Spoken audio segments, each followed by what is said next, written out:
What if I told you that the most famous death in human history was not just a religious sacrifice, but a biological catastrophe designed by the most efficient engineers of pain the world has ever known?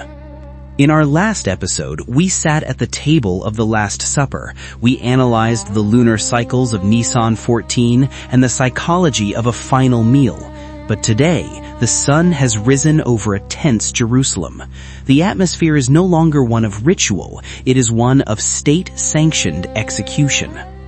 To understand the crucifixion, we have to look past the stained glass and the Sunday school stories. We have to look at the physics of the wood, the chemistry of the blood, and the anatomy of the nerves. Why did the Roman Empire choose this specific method? Why did it take hours, sometimes days, for a victim to expire?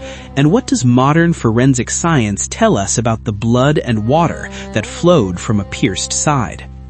Welcome back to Scripture, Science, and the Ancient World, the channel where we expatiate biblical stories using science, history, and facts.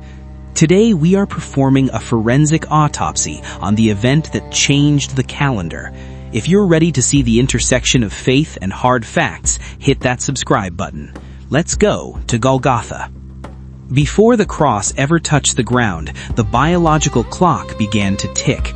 In Roman law, the flagron or scourging was the prelude to death. The physics of the flagrum. The Roman whip was not a simple leather strap. It was weighted with lead balls and sharpened pieces of sheep bone.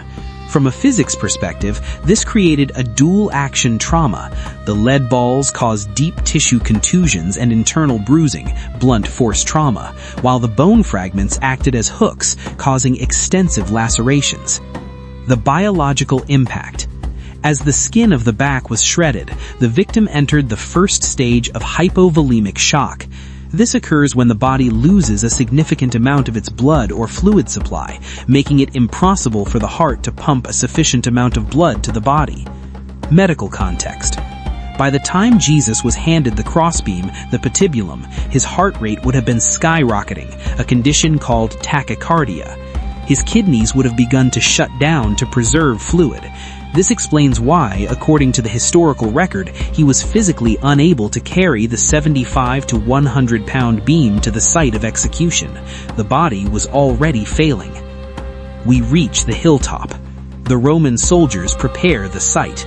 Here is where art and anatomy often clash. The hand myth. For centuries, painters placed the nails in the center of the palms, but if you look at the skeletal structure of the human hand, there is no bone sturdy enough to support 150 to 200 pounds of downward force. The flesh would tear in seconds. The forensic reality. Archaeological evidence such as the 1968 discovery of the Givat HaMivtar remains shows that Romans typically drove nails through the wrists or the heels. The median nerve. When an iron spike is driven between the radius and the ulnar bones of the wrist, it doesn't just pass through meat, it passes directly through the median nerve. Think of the worst funny bone hit you've ever had. Now imagine that pain multiplied by 1,000, and imagine it never stops. The nerve is crushed and stretched. This causes a condition known as calzasia, a burning, searing pain that radiates up the arm and into the brain. The victim's hands would likely have seized into a claw-like position due to the nerve damage. Now the cross is upright. This is where the true engineering of Roman execution begins. Crucifixion is not a death by blood loss, it is a death by asphyxiation, suffocation. The respiratory struggle. When a human hangs by their outstretched arms, the weight of the body pulls the ribcage upward and outward. In this position, the lungs are perpetually inhaling. You can get air in, but because of the tension on the intercostal muscles and the diaphragm, you cannot get air out. The seesaw of agony. To exhale, to simply breathe out the carbon dioxide, the victim has to perform a Herculean task. They must push up using the nail in their feet.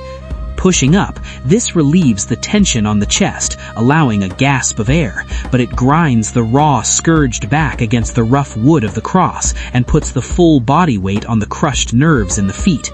Collapsing down, after the breath is taken, the legs give out and the body drops back down, pulling once again on the impaled wrists. Chemical reality. This leads to respiratory acidosis. Carbon dioxide builds up in the blood, turning it acidic. This causes the heart to beat irregularly, or arrhythmia, and the muscles to seize in violent cramps. The victim is trapped in a biological loop where breathing is just as painful as dying. After roughly 6 hours, the end comes, but the most significant scientific detail occurs after death. The Gospel of John, an eyewitness account, notes that a soldier pierced Jesus' side with a spear to ensure death, and out came blood and water. Skeptics for years called this a theological myth, but modern trauma medicine tells a different story. The medical explanation. Under the extreme stress of crucifixion and the preceding scourging, 2 things happen. Pericardial effusion. Fluid begins to build up in the sac surrounding the heart. Pleural effusion. Fluid builds up in the space around the lungs.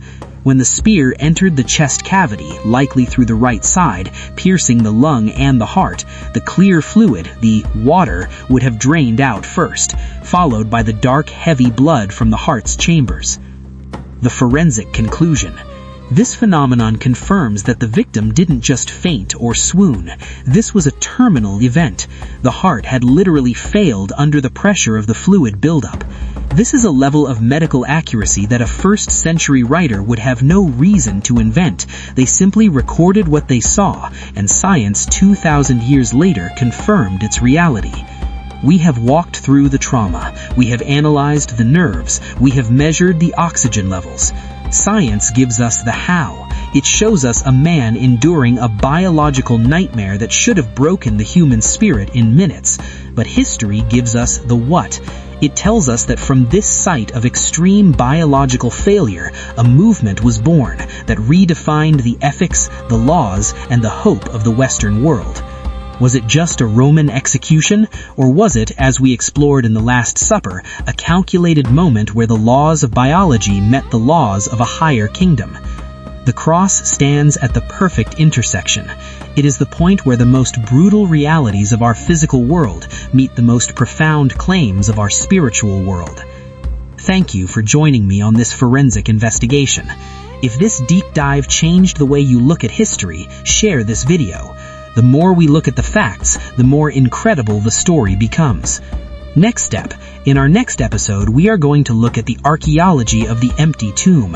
What was the design of a first-century rolling stone grave? And what does the Shroud of Turin, the most studied artifact in history, actually tell us?